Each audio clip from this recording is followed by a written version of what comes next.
Pernahkah kamu merasa terganggu dengan kehadiran tiang saluran listrik udara atau sutet dan kabel listrik di jalan raya? Jika ya, maka kamu memiliki keresahan yang sama dengan pemerintah Selandia Baru. Saat ini pemerintah Selandia Baru dan perusahaan rintisan yang bernama Emrod tengah berusaha untuk mewujudkan listrik wireless alias nirkabel.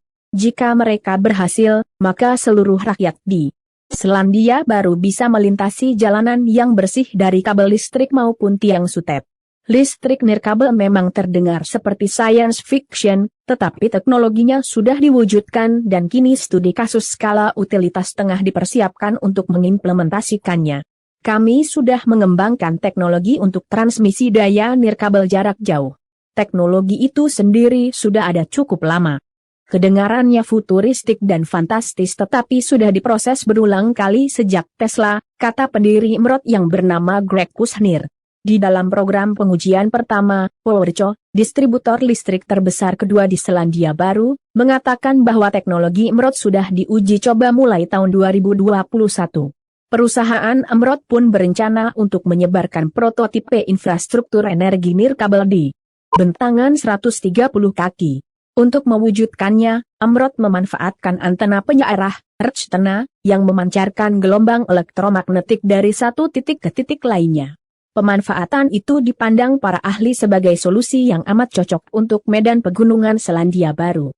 Elemen persegi khusus akan dipasang di kutub interferensi sebagai titik transmisi yang menjaga arus tetap mengalir dan area permukaan yang lebih besar, agar mampu menangkap seluruh gelombang. Kushner menjelaskan bahwa inovasinya ini terinspirasi dari salah satu pemikiran Nikola Tesla. Pada tahun-tahun 1890-an, Tesla mempertimbangkan daya nirkabel ketika meneliti rangkaian transformator Tesla coil yang inovatif untuk arus bolak-balik. Sayangnya saat itu ia belum sanggup membuktikan bahwa transformator itu bisa mengendalikan seberkas listrik jarak jauh. Sebaliknya, Emrod ternyata bisa menjaga listrik tetap cepat dan terfokus dengan dua teknologi.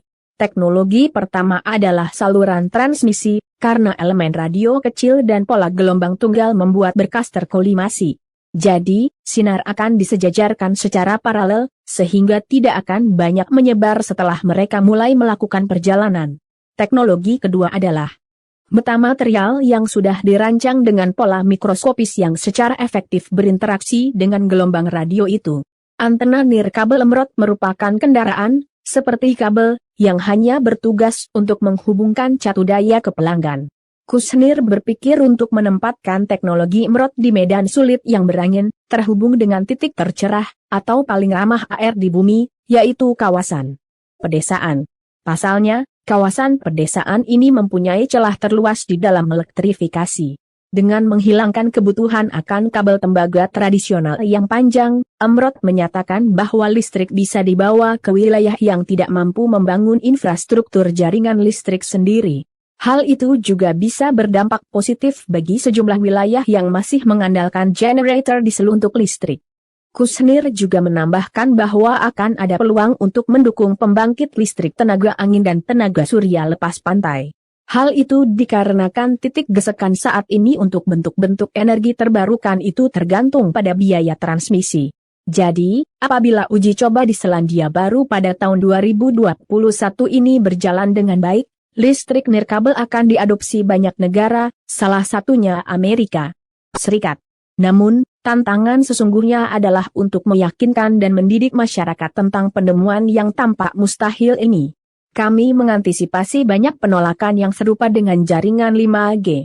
Orang-orang mengkhawatirkan radiasi tambahan di sekitar mereka dan itu sungguh-sungguh bisa dimengerti, katanya. Bagaimana cara kerja listrik nirkabel? Untuk menghantarkan energi secara nirkabel, Emrod menghasilkan listrik di dalam sinar yang rapat dan terkonsentrasi di dalam rentang frekuensi bidang. Sebut saja industri, ilmiah dan medis non-pengion dari spektrum elektromagnetik, dan bagian pita frekuensi radio yang sesuai frekuensi Wi-Fi dan Bluetooth. Dari sana, antena pemancar akan mengirimkan listrik melalui titik kontak yang berbeda ke antena penyiarah. Dengan begitu, gelombang bisa ditransmisikan dengan aman di rentang frekuensi yang sama dengan gelombang mikro. Sedangkan laser mikroskopis akan memantau antena penyearah untuk mendeteksi adanya penghalang di antara titik transisi. Dengan cara ini, maka tidak ada radiasi eksternal dan burung yang dirugikan di dalam transmisi energi ini. Apabila uji coba ini berhasil, maka di masa depan kita akan memanfaatkan energi yang jauh lebih baik daripada sebelum.